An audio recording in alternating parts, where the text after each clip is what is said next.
Thanks to the Chery Tiggo 9, you will never look at a Mercedes-Benz GLC again.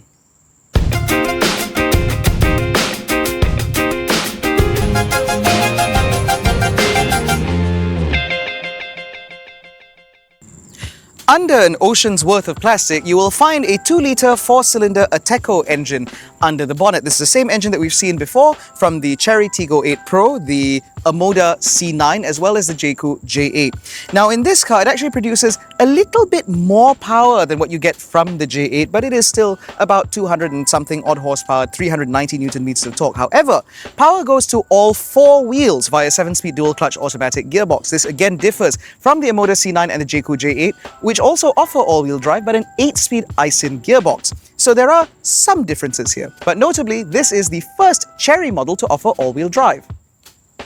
Now, the Chery Tiggo 9 is the flagship Chery in Malaysia, which means that it sits at the very top of the tree. Beneath this sits vehicles like the Tiggo 8, the Tiggo Cross, the Chery 05, as well as the Tiggo 7, which I forgot.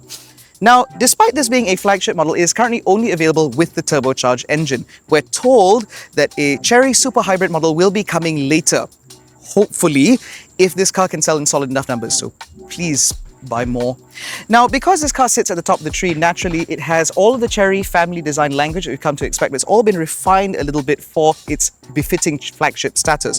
So we still get headlights that are very reminiscent to what we've seen from the Chery Tiggo 8 and Tiggo 7, replete with automatic high beam. We do not get fog lights. Instead, we have these 3 strakes here, very similar to what you get from a BYD Seal, which actually function as this car's positioning lights, which means that when you have the car's lights on, as I do now, these are the only parts that illuminate, which I am not the biggest fan of, but because this is a larger car, I find it a little bit less offensive compared to what we've seen from the BYD Seal.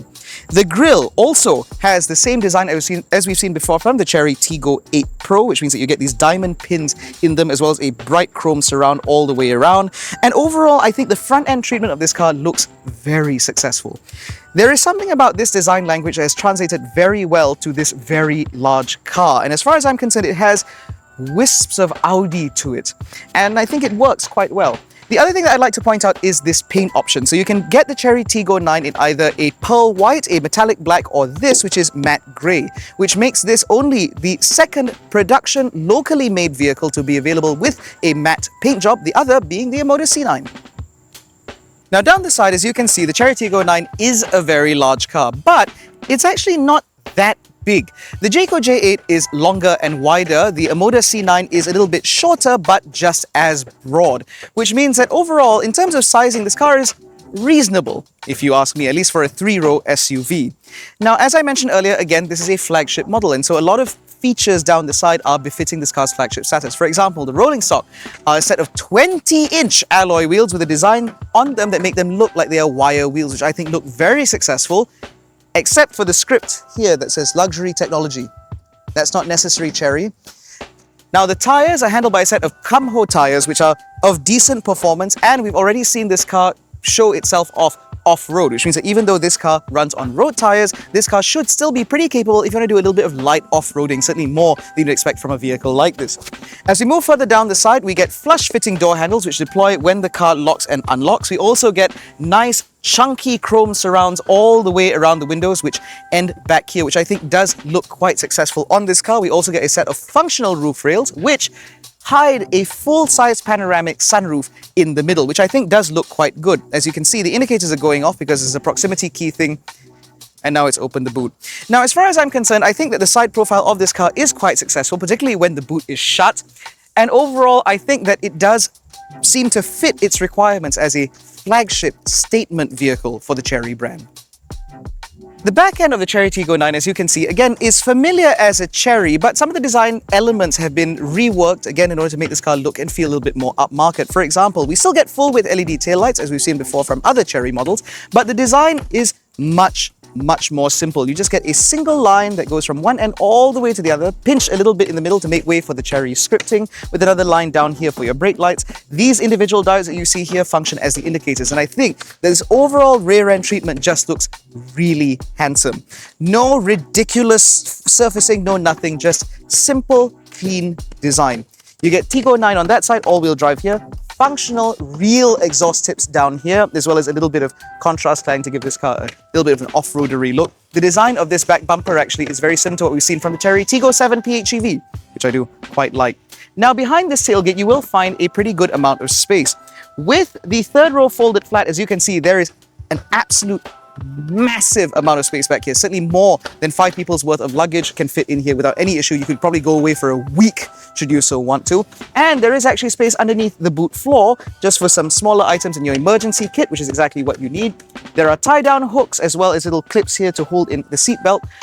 But if you think that this is not an adequate amount of space, then you might want to look at the Jaecoo J8 because that car is a little bit longer.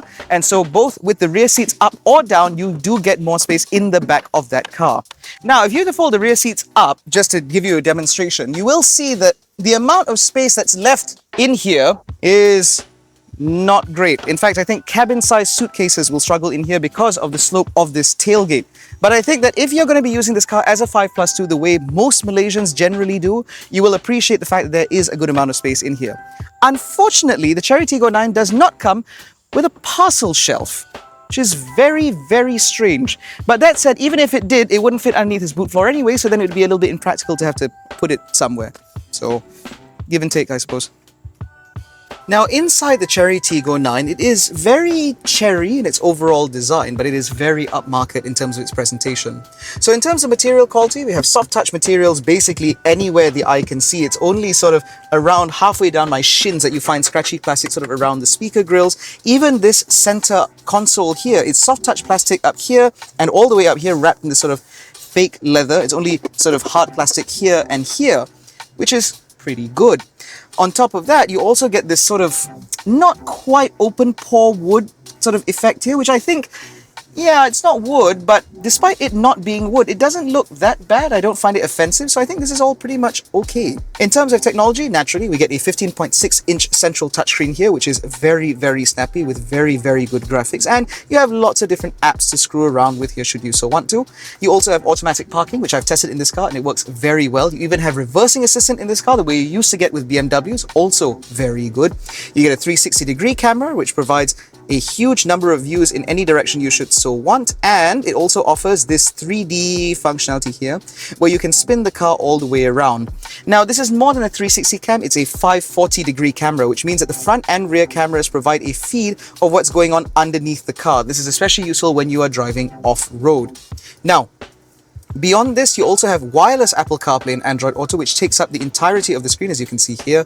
And it is, again, very responsive with lots of great graphics. And it does support multi-touch, which means that you can pinch to zoom and so on and so forth, which is always nice to see.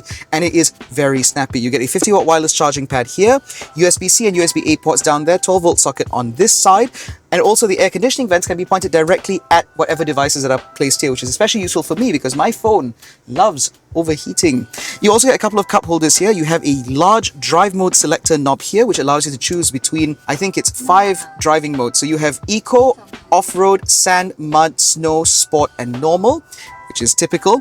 Your hazard lights live here, your automatic and AC buttons live here, as well as the buttons for your demisters. That's always nice. Your light selection or your light dial actually lives here near my right knee because the left stalk here controls not only your indicators but also your front and rear wipers, and the stalk on the right is your gear selector. That's why you don't see one here. Now, overall, I think this interior is very nice. Like I said, a couple of cup holders here. You have a cooled center glove box here, as well as a decently sized glove box here, which unfortunately is not lined in felt or rubber. You get a pocket up here, sort of where your armrest is, as well as door bins big enough for a 1.5-liter size bottle. You get a digital instrument cluster, digital heads-up display, all very clear, as well as a self-dimming rear view mirror, which is great because in a car like this, it's expensive. You want a nice rear dimming mirror. You also get a full-size panoramic sunroof with a electric sunshade, which is always nice. You also get dual zone climate control. So both the front seats get their own climate zone, but both of these seats are heated, massaging, and ventilated, and power adjustable with memory settings for the driver, which is excellent for a car at this price point, and it is what you want to see from a vehicle that is touting to be a flagship. The other thing that you might not expect, given the fact that this car is only 167,000 ringgit, is an electrically adjustable steering column, which actually lines up with this car's driver's memory settings, which means that if there are multiple drivers driving this car, each of you can have your own settings to where you set the steering wheel, etc., and it will be saved into your driver profile, which means that swapping drivers in this feels truly effortless. But more than that, not only are these two front seats massaging, electric, heated, ventilated, the rear seats also offer heating and ventilation for the two outer seats, which means that basically wherever you're sat in the first two rows of this car, you feel like you are in command. Now, beyond all of this, you also get a 14-speaker Sony audio system. It's actually 12 speakers with 2 more embedded in the headrest. And the sound is okay, above average, but not fabulous. But I think that again, for 166 grand, this is all perfectly acceptable. And I think that the audio system in this is actually a little bit punchier than the Bose audio system that you get from the Mazda CX-60, which notably is some 33,000 ringgit more expensive than this. So overall, I think that life in here is pretty good. Getting comfortable driving position, quite easy. The front seat does not offer base angle adjustment, unfortunately, but because it is an SUV, you don't mind sitting a little bit further up to get a commanding view all the way around. Visibility is also very good all the way around, should you want to peek out of windows instead of using the 360 cam. And overall, it just feels very, very likable. This is no doubt the best Chery that Chery has ever made, and it's nice in here. Very nice.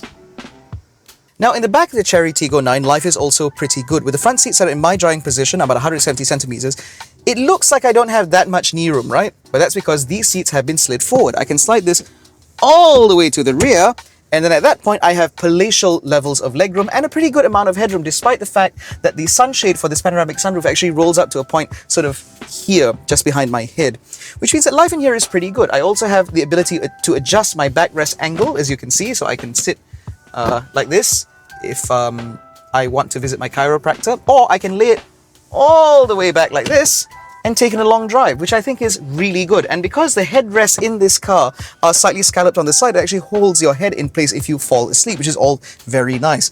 Now, of course, you may argue that on the Omoda C9, you have powered seats at the rear. That's true, but that car is also more expensive, which means that, again, for the money, life in here is pretty good. You get sun blinds at the back, you get a set of crotch coolers here, yes, but you also get air conditioning vents on the B pillar, which means that being sat here, I am very comfortable. And as I mentioned earlier, both of these outer seats are heated and ventilated, which means that with the heat we've been dealing with lately, life back here is quite nice. Now, more importantly, you also get a USB-C and USB-A port, door bins big enough for a litre-sized bottle, more pockets up here, pockets behind the front seats, and you have a deployable center armrest here, which is nice and sturdy, with a couple of cup holders, which means that life back here as an adult passenger is pretty good, as I sampled during the media drive when we drove this car from KL to Penang and back over a course of 2 days. More importantly, you might be asking why this car is not available as a 6-seater, given that vehicles like the Mazda 6 and the Hyundai Santa Fe, and among others, are available as 6-seaters. And that's actually more to do with branding. Because according to Chery Group, they say that Chery is targeted at family buyers. This is a family-focused brand, which is why family buyers prefer bench seats in the second row. Whereas Omoda and Jaecoo are for more executive-style buyers, which is why the Jaecoo J8 is available with 2 captain's chairs in the second row. That's sort of how it works for them. However, they haven't denied the possibility of introducing a 6-seater version of this car, but again, that is dependent on market reaction. If the market receives this car well, they may choose to add variants later. However, one thing that this Chery Tiggo 9 has above the Omoda C9 is space in the rear. Now, life in the third row is actually not that bad. With the front seat set up in a way that would be comfortable for someone my height, I'm 170 centimeters, I actually have about that much knee room and a pretty okay amount of headroom. But that said, these rear seats are reclined, which means that if I put this in a more upright position, the clearance up here is a little bit tight, but like I said, you can recline these seats in order to improve headroom, and then life back here becomes pretty much acceptable. Now, in the third row, I would demonstrate how airy it is. Unfortunately, this car is very, very tinted, but the windows are of a decent enough size, so you can get a decent view out. You have a cup holder back here, but there are no USB ports. Now, I will forgive that because what Chery has done instead is offer roof-mounted air conditioning vents. So as I sit here talking to you, I have air conditioning blowing directly at my face, which is certainly very, very nice.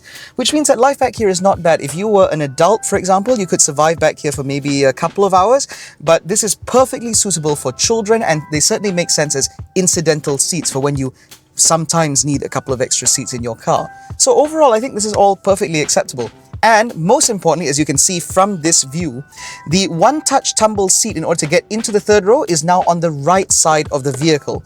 Previous three-row Cherys, specifically the Tiggo 8, had the one-touch tumble seat function on the left side, which shows a, let's say, lazy conversion from left to right-hand drive, because you want this seat to be on the right. That way you end up exiting the vehicle on the side of the curb rather than into traffic. So it's nice to see that Chery has finally paid attention to our grouses and moved this seat or this function to the correct side of the vehicle.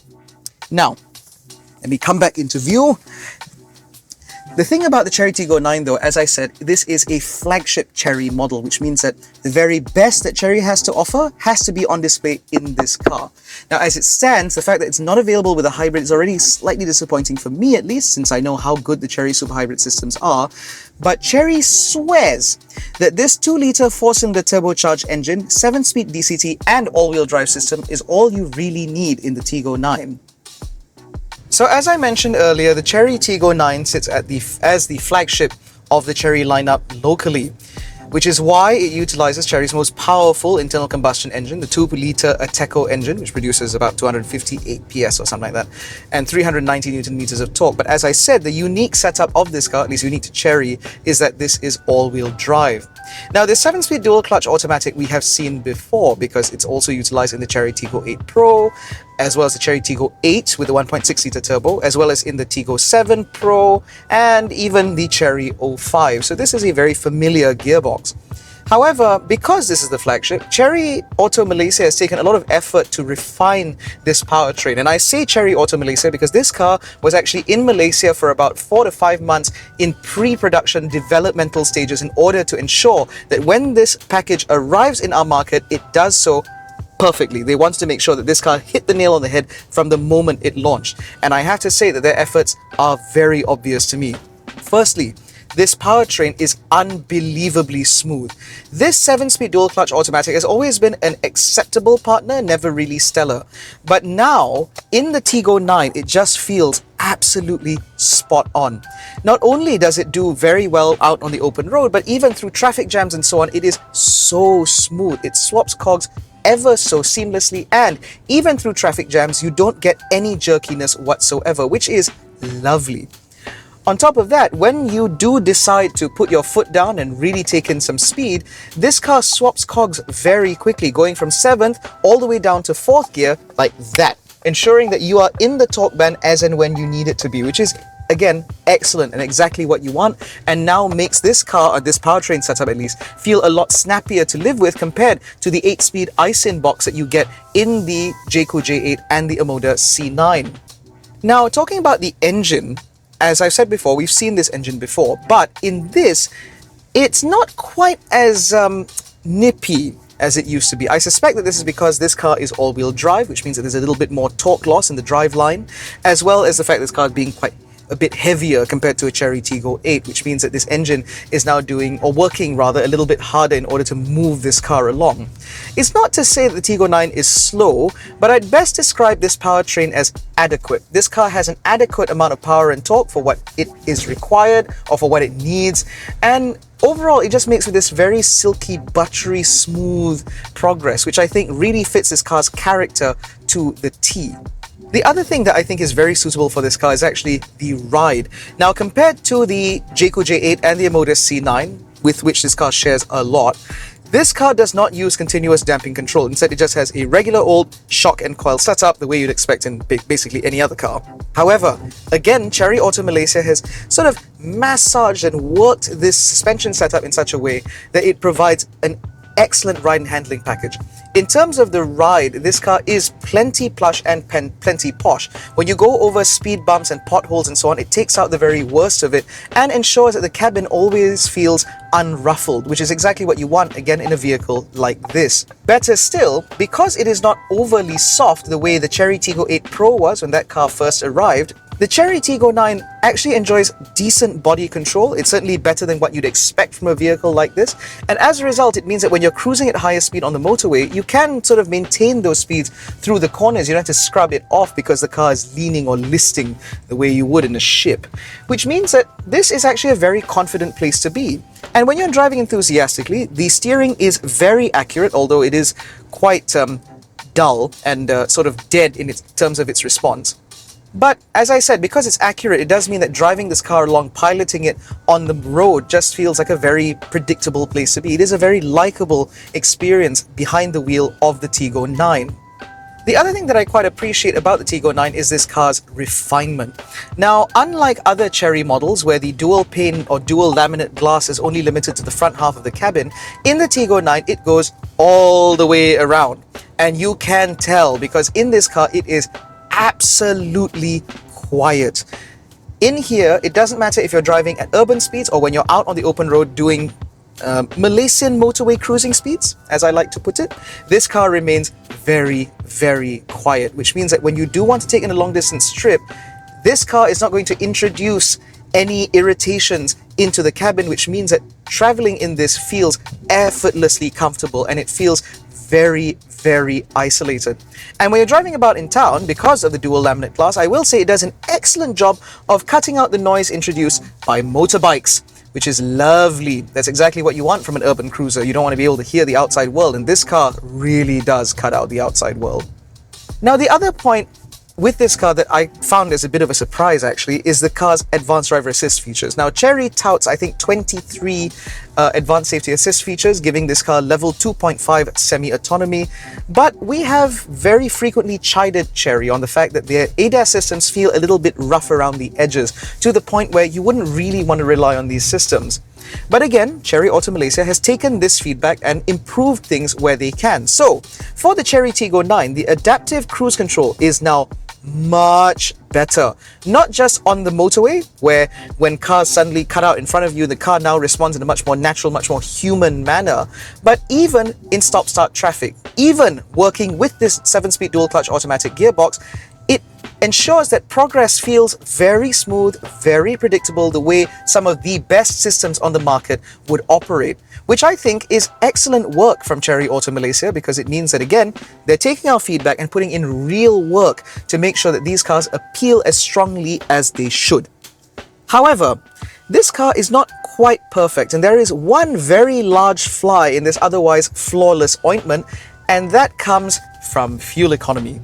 Now, as I've said before, Chery's super hybrid system, or CSH powertrains, are excellent. They balance performance and efficiency brilliantly, and the plug-in hybrid systems especially also provide usable real-world all-electric range, which is what you want from a plug-in hybrid. However, the Chery Tiggo 9 is currently available in Malaysia solely as a 2-litre turbo, and this engine has never been the most efficient thing on the planet. And in our testing with this car, the numbers are broadly similar to what we've seen before from the Chery Tiggo 8 Pro, which means that through our testing, this car has been returning about 11.5 litres to the 100, which is not a great number no matter how you slice it, particularly given the fact that with a super hybrid system, that would be like less than 5 litres to the 100. And worse still, if you drive this car about in traffic most of the time, the way I imagine a lot of people would, then you're looking at a consumption figure closer to about 13 litres to the 100, which is not great. That said, however, when you drive this car on the motorway, it does sort of calm itself down a little bit, and then you'll be able to get numbers around sort of 8.5 to 9 litres to the 100 if you drive sensibly at sensible Malaysian cruising speeds. And then it's not so bad. And I imagine that as a road trip vehicle, the Chery Tiggo 9 should rank right up there with the very best. And that's the thing about the Tiggo 9, because the Tiggo 9 especially seems to rewrite what we understand of Chery's and affordable or value-driven vehicles as a whole. Because with value-driven vehicles, with cars that compete primarily on price, there is normally a compromise. There are certain areas of the experience that you know you are giving up in order to achieve a certain price point. But in the Tiggo 9, at 166,800, basically 167,000 ringgit, I cannot reasonably determine where it is that I'm missing out. Perhaps this car would be more expensive, maybe 10,000, 15,000 ringgit more expensive if it was available as a hybrid. Fine. But beyond that, I don't see where I'm compromising at all. This feels like a properly posh, properly upmarket car. And it even feels more posh than some of the Mercedes-Benz GLCs that I've driven in the past, which is why a vehicle like this is such a strong value contender that it will make you rethink buying sort of entry-level or compact-ish luxury cars. It is just that good. That said, however, this is not a driver's car, which means that if you are a driving enthusiast and you want your large SUV to be fun to drive for whatever reason, there is the Mazda CX-8, which utilizes either a 2.5-litre NA or 2.5-litre turbocharged petrol engine, and both of those cars are known for being very, very good to drive. And of course, if you want a 3-row, 7-seater SUV that is great value for money and offers the very latest, most cutting-edge powertrain, there is also the Chery Tiggo 8, which is available as a PHEV, which gives you about, I think, 80 kilometers on a full charge, 90 kilometers on a full charge, which is enough for average Malaysians to do their average daily commute, which means you won't be using any petrol at all. And more importantly, the 1.5-litre turbocharged powertrain in that supports the electric system is very smooth, very predictable, and incredibly efficient, able to do over 1,000 kilometers on a single tank and single charge, as I myself have proven over a course of 3 days. But if you want the very best Chery that money can buy, and more importantly, if you're looking at a car that can offer proper big luxury car features and big luxury car feel for less money than a Toyota Camry, then the Chery Tiggo 9, to me, feels basically faultless. I haven't found anything in this car that I feel is a deal breaker, not even the fuel consumption, believe it or not. And I just think that more of you looking for a large SUV to cart about the family or to just drive to work and back, this is a car that you need to see. You need to check this car out before you buy something else. Because if you don't, and you end up regretting whatever else that you end up buying, you're going to be kicking yourself in the back for not checking this out first. In any case, that concludes our review of the 2026 Chery Tiggo 9 2-litre turbo. If you enjoyed this video, please give it a thumbs up, subscribe to the channel, hit the little bell icon to notify every time making new upload. Don't forget to follow us on Facebook, Twitter and Instagram. All the links are in the description below, including the link to join our new WhatsApp channel so you can stay up to date with the very latest developments in the Malaysian automotive industry. Thank you so much for watching. We'll catch you in the next one. Take care, stay safe, and jangan bodoh.